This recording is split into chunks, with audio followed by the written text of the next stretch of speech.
ప్రత్యేకంగా మీకు చెప్పాలనే ఉద్దేశంతో ఇక్కడికి వచ్చాను. ఒకటి మీకు తెలుసు, గతంలో నేను అభ్యర్థిగా ఎమ్మెల్యే ఎలక్షన్ నిలబడ్డప్పుడు మీ అందరూ కూడా నాకు ఓటేసి ఆశీర్వదించి గెలిపించినారు. గతంలో కూడా మున్సిపాలిటీలో కూడా నిలబడ్డప్పుడు ఇక్కడ మీరు ఓటేసి కారు గుర్తుకు ఓటేసి గెలిపించినారు. కాబట్టి ఇవాళ నేను ఎమ్మెల్యేగా తర్వాత మంత్రిగా మరి మీ అందరికీ సేవ చేసుకునే భాగ్యం నాకు కలిగింది. కొన్ని పనులు జరిగినాయి. ఇప్పుడు మీరు అక్కడ పక్కకు చూస్తే ఆ హాలు, జ్యోతినగర్ హాలు మీ అందరి కోసం ఇక్కడే ఏర్పాటు చేసినాము. దాన్ని ప్రారంభించుకున్నాము. వాడుతున్నారా లేదా? హాల్ ఎవరన్నా వాళ్తలేదా? తాళం పెట్టుకుంటున్నారు. ఓకే. అయితే ముఖ్యంగా ఇక్కడ ఉండే ఆడబిడ్డలకు, ఇక్కడ ఉండే అన్నదమ్ములకు చిన్న చిన్న కొన్ని సమస్యలు. ఒక కోపం ఏంటంటే, గతంలో ఇక్కడ కౌన్సిలర్గా ఉన్న తమ్ముడు రగుడు పట్టించుకున్నాడు తప్ప మా ఊరు పట్టించుకోలేదన్న కోపం కొంత మీకు ఉన్నది. ఇది పక్కా నేనే చెప్తున్నా, పట్టించుకోలేని ఆయన పట్టించుకోలేదట. అదొక కోపం ఉన్నది. రెండోది ఏంటి అంటే, మీకు కొన్ని సమస్యలు ఉన్నాయి. ఇక్కడ రోడ్లు కానీ ఇంకా కొన్ని మోరీలు కానీ చేసేది ఉండే చేయలేదని. అయితే మీ అందరితో నా రిక్వెస్ట్, మీ అందరితో నా ప్రార్థన, నేను గతంలో మున్సిపల్ మంత్రిగా ఉన్నప్పుడు నిజానికి నా దృష్టికి ఈ సమస్య వచ్చినంటే 10 నిమిషాల సమస్య పరిష్కారం చేస్తుంటే, దురదృష్టం నా దగ్గర రాలే. వస్తే నేను ఆ రోజే చేసి ఈ పాటికి నేనే మంచి బ్రహ్మాండమైన సౌలతులు మీ అందరినీ కూర్చోబెడుతుంటే ఈ రకమైన అవస్థ మీకు కూడా ఉండబోతుంది. కాకపోతే మీకు యాదికి ఉండాలి, నేను మంత్రిగా ఉన్నప్పుడు, మన ప్రభుత్వం ఉన్నప్పుడు, కేసీఆర్ సార్ ముఖ్యమంత్రిగా ఉన్నప్పుడు మనం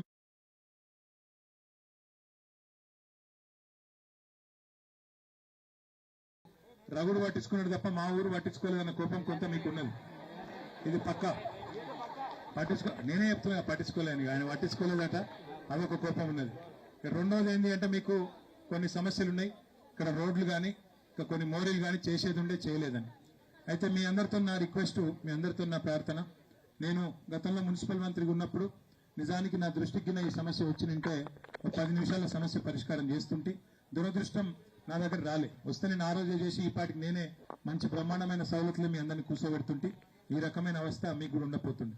కాకపోతే మీకు యాదికి ఉండాలి, నేను మంత్రిగా ఉన్నప్పుడు, మన ప్రభుత్వం ఉన్నప్పుడు, కేసీఆర్ సార్ ముఖ్యమంత్రిగా ఉన్నప్పుడు మన మీద కాంగ్రెస్ వాళ్ళు, బీజేపీలు ఒకటే అంటుండే ఎప్పుడు, అంత వీళ్ళు సిరిసిల్లకు, సిద్దిపేటకు, గజ్వేల్కి అడ్డగొంట పోతున్నారు, మొత్తం దోసుకపోతున్నారు, ఊడ్చి పెడుతున్నారు అని అప్పటికే చెడతిట్టుడు తిరుగుతుండే. మీకు తెలుసు, రాష్ట్రం అంతటా ఎక్కడ పోయినా రేవంత్ రెడ్డి కానీ ఇంకోళ్ళు కానీ వీరు కేసీఆర్, కేటీఆర్ వాళ్ళు వాళ్ళ నియోజకవర్గాలకే చేసుకుంటున్నారు, బయట చేస్తలేరు అని చెప్పి ఒకటే తిరిగి మన మీద దాడి చేసిన విషయం కూడా మీకు తెలుసు.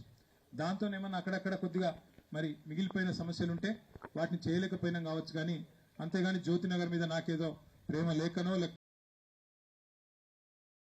చేసే కాడికి కొన్ని ప్రయత్నాలు చేసినాం. ఇప్పుడే నేను ఇక్కడ ఉండే మా అక్కని అడిగిన, అమ్మ మరి 2,500 నెలకు అన్నారు కాంగ్రెస్ వాళ్ళు, 2 ఏళ్ల కిందట చెప్పిండ్రు, వస్తుందా అని అడిగిన. లేదు బిడ్డ వస్తలేదు, గవే 2,000 వస్తున్నాయని చెప్పింది. ఏ 2,000? కేసీఆర్ రాకముందు 200 ఉన్నది, మరి తర్వాత 2,000 రూపాయలు కేసీఆర్ గారు చేసింది. ఇక్కడ బీడీలు చుట్టే అక్కజల్లలు ఉన్నారా? అందరు బీడీలు చుడతారా? మరి ఒక్కసారి యాద్ చేసుకోండి, కేసీఆర్ రాకముందు బీడీలు చుట్టేటోళ్ళు ఎవరైనా పట్టించుకున్నారా? ఎన్నడూ వాళ్ళు పట్టించుకోలే. ఒంటరి మహిళలు ఎవరైనా పట్టించుకున్నారా? పట్టించుకోలేదు. మా తుల ఉమాకి ఇక్కడనే ఉంది. బీడీ కార్మికుల పోరాటాల్లో గతంలో నాయకురాలుగా పనిచేసిన తుల ఉమ గారు తర్వాత జిల్లా పరిషత్ చైర్మన్ గా ఇప్పుడు మనకు మున్సిపల్ ఎన్నికలకు అబ్జర్వర్ గా ఇక్కడికి వచ్చింది.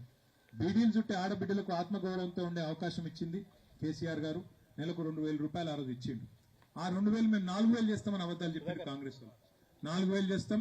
అది కూడా ఏం చెప్పిండ్రు, అత్తకు 4,000, కోడలకు 2,500, 2,500 ఒక్కలకు.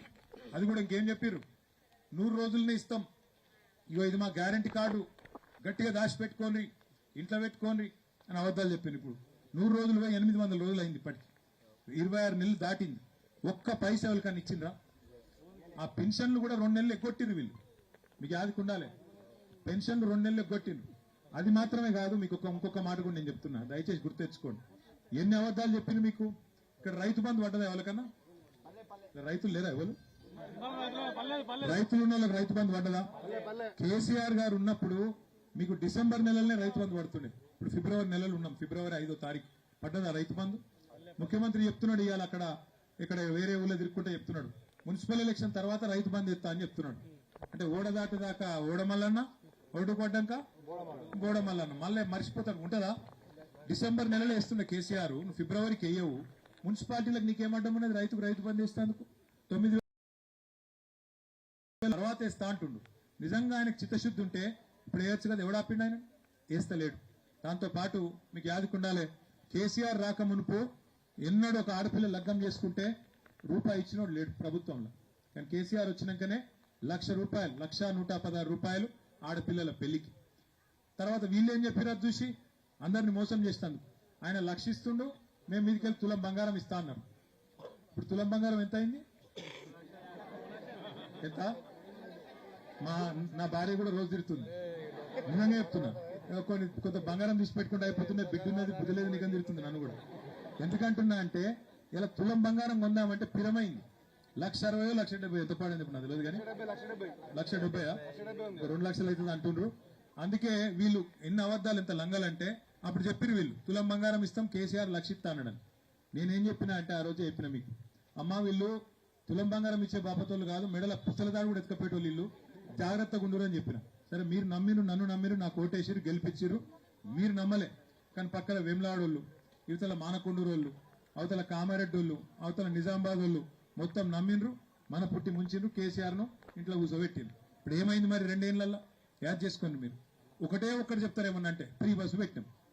సరే పెట్టిరు ఫ్రీ బస్సు, కరెక్టే. ఫ్రీ బస్సు లేడీస్ కు ఫ్రీ బస్సు, మగవాళ్ళకు డబుల్ టికెట్. అదేం ఫ్రీ బస్సు నాకు తెలియక అడుగుతా. ఇంట్లో ఇద్దరు ఉంటారు, భర్త ఉంటాడు, భార్య ఉంటుంది.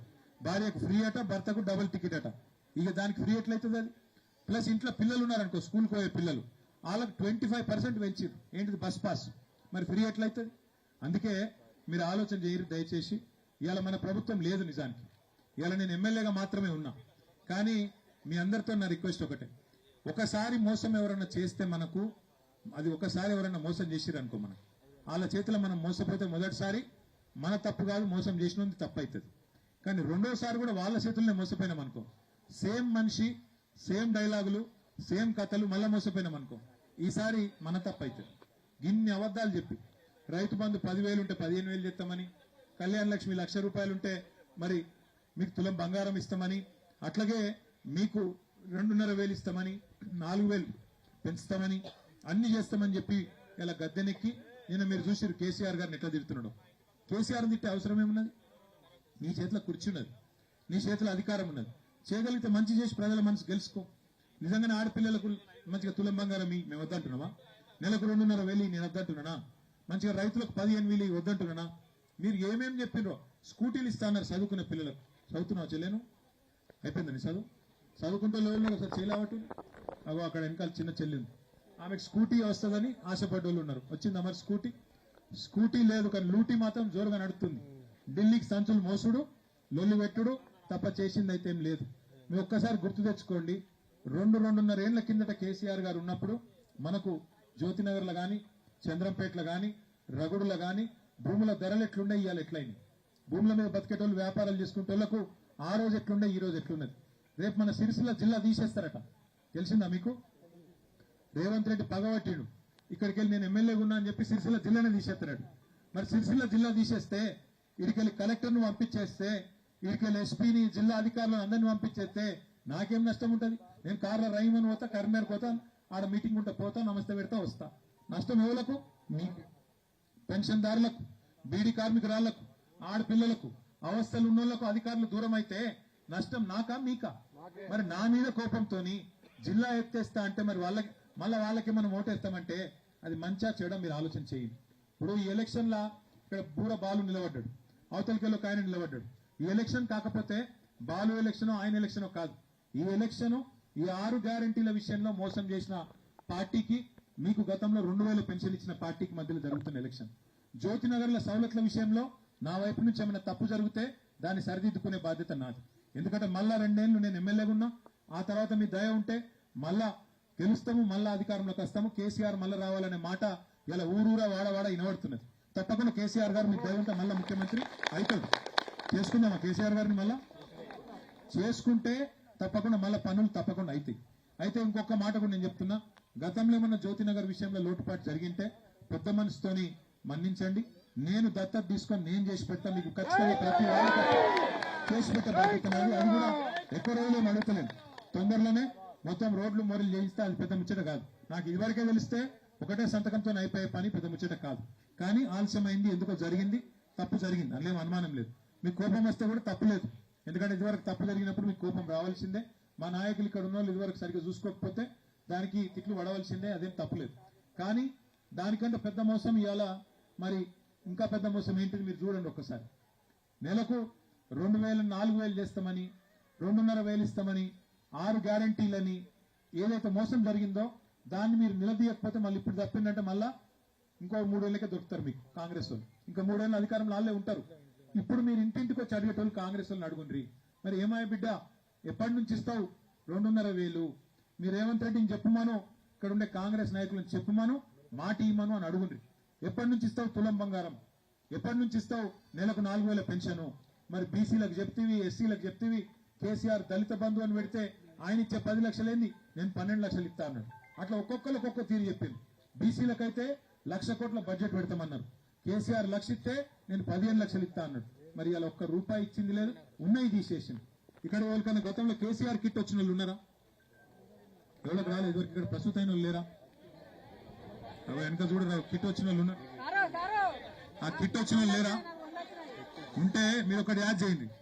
ఆ రోజు ఇంటికాడ ఎక్కించుకొని వచ్చిన వాళ్ళు శైలి ఆవటారు కదా, మరి రానోళ్ళు ఆవడతారు.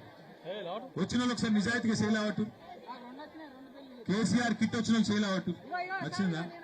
ఒక మాట, ఇంటికాడ గర్భవతిని ఒక నిమిషం ఇంటికాడ గర్భవతిని బండ్లెక్కించుకొని దవాఖానకు తీసుకుపోయి అక్కడ ప్రసూతి అయిన తర్వాత ఆడపిల్ల ఉడితే 13,000, మగ పిల్లగాడు ఉడితే 12,000 ఇచ్చిన ప్రభుత్వం ఏదైనా ఉందా ఇదివరకు?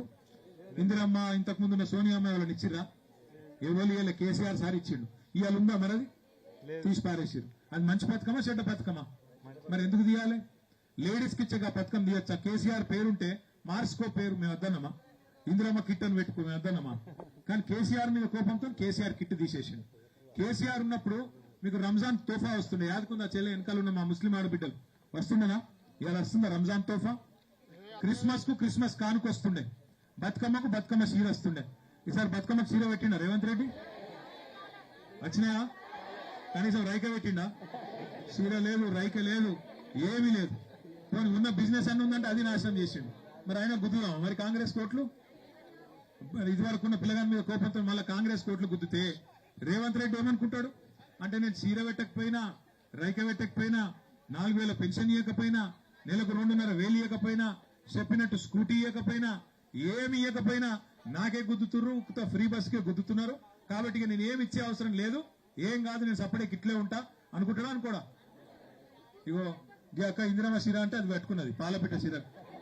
కానీ ఎవరన్నా నాకు తెలియక అడుగుతా, చీర పెడితే కూడా ఒకటే చీర పెడతారు ఎవరన్నా? అందరు ఆడపిల్లలకు ఒక చీర పెడతారు ఎవరన్నా? నేను బతుకమ్మ చీర ఉన్నప్పుడు, ఇదివరకు బతుకమ్మ చీర ఉన్నప్పుడు అప్పుడు నేను మంత్రి ఉంటి. ఆ రోజు నేను మా అధికారిని అడిగిన, అమ్మా మరి చీర రకరకాలుగా ఉండాలి, ఎందుకంటే భార్యలకు నచ్చే చీర భర్తకే తేరాదు, మరి గవర్నమెంట్ పెట్టాలంటే ఎట్లా అని అడిగితే ఆ మేడం చెప్పింది నాకు, సార్ ఏం లేదు, మనం ఎన్ని రకాల డిజైన్లు చేస్తే అన్ని మంచిది, ఎన్ని రకాలుగా తయారు చేస్తే అంత మంచిది అని చెప్పి దగ్గర 300 డిజైన్లు పెట్టినాం అప్పట్లో. మరి ఇవాళ ఈ ప్రభుత్వం వచ్చినాక ఇందిరమ్మ చీర అనేది పెట్టిండ్రు. మరి నిన్న మొన్న కొన్ని ఇచ్చినట్టున్నారు, ఇదివరకు అవి కూడా ఇవ్వలేదు. ఆ ఇందిరమ్మ చీర మరి అక్కకొక్కదానికి ఎట్లా ఇచ్చిర్రు? మహిళా సంఘంలో ఉన్నదా ఏంది? మీకు ఏలే కొనుక్కున్నాం అక్క? మరి ఆకేదో రేవంత్ రెడ్డి చుట్టం ఉన్నట్టుంది, ఆమెకు పెట్టినట్లేదు. కాదు, కేసీఆర్ సార్ ఉన్నప్పుడు 1 కోటి మందికి చీరలు వస్తుండే బతుకమ్మ. అట్లా చీరలు వస్తుండే, ఇన్ని పథకాలు వస్తుండే, అన్ని పోయినాయి. ఇవాళ కొత్తగా ఇచ్చింది ఉన్నాయి వీకేసింది. కేసీఆర్ కిట్ పోయింది, బతుకమ్మ చీర పోయింది, మొత్తం తెలంగాణలో లక్ష్మి కళ పోయింది. ఆ పరిస్థితి వచ్చింది. దయచేసి నేను మీకు రిక్వెస్ట్ చేసేది ఒకటే, నేనైతే సిరిసిల్ల ఎమ్మెల్యేగా నేను ఎక్కడ పోని ఇక్కడనే ఉంటా. మీ జ్యోతినగర్ నేను దత్తత తీసుకొని ఇక్కడ రోడ్లు, మోరీలు ప్రతిదీ చేయించే బాధ్యత నాకు. గతంలో ఏమన్నా తప్పు జరిగితే, గతంలో ఉన్న కౌన్సిలర్ పట్టించుకోకపోతే ఆయన కోపం నా మీద దియకురి. ఇప్పుడు నా మీద కోపం తీస్తే ఏమైతే సిరిసిల్ల జిల్లా అవుతుంది. నా మీద కోపం తీస్తే మళ్ళీ మీకు నష్టం అవుతుంది, నాకు నష్టం అవుతుంది, మనందరికీ నష్టం అవుతుంది. తాత్పరంగా ఆలోచించుండ్రి. ఇంకోటి లాస్ట్కి వస్తారు మళ్ళా కాంగ్రెస్ వాళ్ళు, బీజేపీ వాళ్ళు పెట్టినవా. ఇంకోటి ఇప్పుడు రాగానే నన్ను పట్టుకున్నారు కొంతమంది, మా చెల్లెలు పట్టుకొని, అన్న 60 ఫీట్లు కాదు 30 ఫీట్లు చేయాలి రోడ్ అన్నారు. మీ అందరికి అదే ఇష్టమా? అదే ఇష్టమైంది. ఇల్లు పోతున్నాయండి, కొంతమంది ఇల్లు పోతున్నట్టున్నాయి, దాన్ని తగ్గిపోయమంటుండ్రు. చంద్రంపేటలోనా గదే చెప్తుర్రు. ఒక్కసారి చదవాలనా? ఇల్లు ఏం రాసిరో చదువుతా. ఒడ్డోళ్ళు ఎందుకు పట్టించుకోరమ్మా? అంతా మీదే నడుస్తుంది, అంతా నీదే నడుతుంది. కాదు కాదు, అంత వడ్డీ సోదరులదే నడుతుంది. చెప్తా ఏం చేయాలి చెప్తా. అయ్యే రాగా గుర్తయినట్టు నాగా. ఇప్పుడు జ్యోతినగర్లా తల్లి ఒక్క నిమిషం, జ్యోతినగర్లా ఏం పెట్టినట్టు ఇంట్లో 60 ఫీట్లకు 30 ఫీట్లకు తగ్గియాలి, దాని పక్కకు మోరీలు కట్టాలని చెప్పిండ్రు. తర్వాత మరి ఇక్కడనే దాంతో పాటు లైట్లు తమ్ముడు బాలు మీ అందరి ఆశీస్సులు. మోడల్ బ్యాలెట్ ఏది? ఇగో బాలుది 2వ నంబర్ కారు గుర్తున్నది. బాలు కోటేస్తలేరు, నాకే ఓటేస్తున్నారు. బాలు గెలిచిందంటే నేను దగ్గరుండి చేసే బాధ్యత నాకు. ఇది పెద్ద ముచ్చట కాదు, పెద్ద పైసలతో కూడుకున్న వ్యవహారం కూడా కాదు. మా అక్క మా వడ్డెరలో కూడా చేయాలన్నది. మీకు కూడా చంద్రంపేట వస్తా వడ్డెర బస్తీ కొత్త ఇక్కడ ఎందుకు ఆడ పెట్టుకుందాం. మీ ఇంటికాడ ఛాయ్ దాపి ఆడికే వస్తాం. అయితే ఆఖరికి నేను చెప్పే ఒక్కటే ఒక్క మాట, ఎక్కువ చెప్పాను, ఎక్కువసేపు సతాయించను. ఇంకొక మాట కూడా నేను చెప్తున్నాను. మీ అందరికీ ఇక్కడ ఉండే సిరిసిల్ల పట్టణంలో ఉండే పద్మశాలీలు బాగుంటేనే మొత్తం పట్టణం బాగుంటుంది. ఎందుకంటే మీకు గతంలో కేసీఆర్ గారు ఉన్నప్పుడు బ్రహ్మాండంగా మల్లేశ్వరం వస్తుంది, బ్రహ్మాండంగా బతుకమ్మ చీరల ఆర్డర్లు ఉంటుండే. ఇదివరకు 7,000 రూపాయలు సంపాదించిన కార్మికులు నెలకు 16,000 20,000 సంపాదించే విధంగా ఆర్డర్లు ఇచ్చిండు కేసీఆర్ సార్. మరి ఇలా వీళ్ళు వచ్చినాక ఆర్డర్లు పోయినాయి, సాంచల సప్పుడు బంద్ అయింది, కరెంట్ ఇచ్చుడు చక్కగా లేదు, మీరికెళ్ళి మళ్ళీ సర్ఛార్జీలు వేసి సావగొడుతున్నారు. అందుకే సిరిసిల్లలో ఉండే నేతన్న బాగుండాలంటే, ఇక్కడ ఉండే నేతన్న బాగుంటేనే ఆయన మీద ఆధారపడ్డ మిగతా వ్యాపారస్తులు, మిగతా పట్టణం కూడా మంచిగా ఉంటుంది. కాబట్టి దయచేసి మిమ్మల్ని ప్రార్థించేది, బూర బాలు మరి 2వ నంబర్ మీద మీ వార్డుకి వెళ్ళి పోటీ చేస్తున్నాడు. తప్పకుండా జ్యోతినగర్ నుంచి కూడా మీరు గతంలో ఏమైనా చిన్న చిన్న తప్పులు జరిగితే ఆయనను మన్నించి మరి ఆశీర్వాదం ఇవ్వాలని చెప్పి కోరుతూ, మీ అందరికీ కూడా ఇంకొక మాట లాస్ట్కి చెప్పి నేను ముగిస్తా. ఒకటే ఒక్క మాట, మీకు ప్రజాస్వామ్యంలో ఎప్పుడన్నా ప్రభుత్వానికి బుద్ధి చెప్పాలంటే, ప్రభుత్వం ఇచ్చిన మాట నిలబెట్టుకోకపోతే వాళ్ళకు బుద్ధి చెప్పాలంటే గిదే మోక. 100 రోజుల్లో 6 గ్యారంటీలు అని చెప్పి మోసం చేసిన వాళ్ళని మీరు ఇడిచిపెడితే, మీరు మన్నిస్తే భవిష్యత్తులో కూడా వాళ్ళు మంచి చేయరు. ఇలా ప్రభుత్వానికి మీరు సురుకంటియకపోతే, ప్రభుత్వానికి మీరు బుద్ధి చెప్పకపోతే నష్టపోయేది మనమే. కాబట్టి దయచేసి ఆలోచన చేయండి అని మళ్ళొకసారి కోరుతూ, 2వ నెంబర్లో ఉన్న కారు గుర్తు కోటేసి గెలిపిమని మళ్ళొకసారి విజ్ఞప్తి చేస్తూ, మీ రోడ్లు, మీ మోరీలు, మీ మంచినీళ్ళ విషయము అవన్నీ నా బాధ్యత, నేను చూసుకుంటా. దాంతోపాటు మీకు ఇవ్వాల్సిన 6 గ్యారంటీలు కూడా తప్పకుండా ఇప్పించే విధంగా మీ తరఫున కొట్లాడే బాధ్యత నాదని చెప్పి మళ్ళొకసారి విజ్ఞప్తి చేస్తూ, ఆలస్యంగా వచ్చినందుకు మన్నించండి. పేరు పేరున మళ్ళొకసారి అందరికి నమస్కారం. జై తెలంగాణ.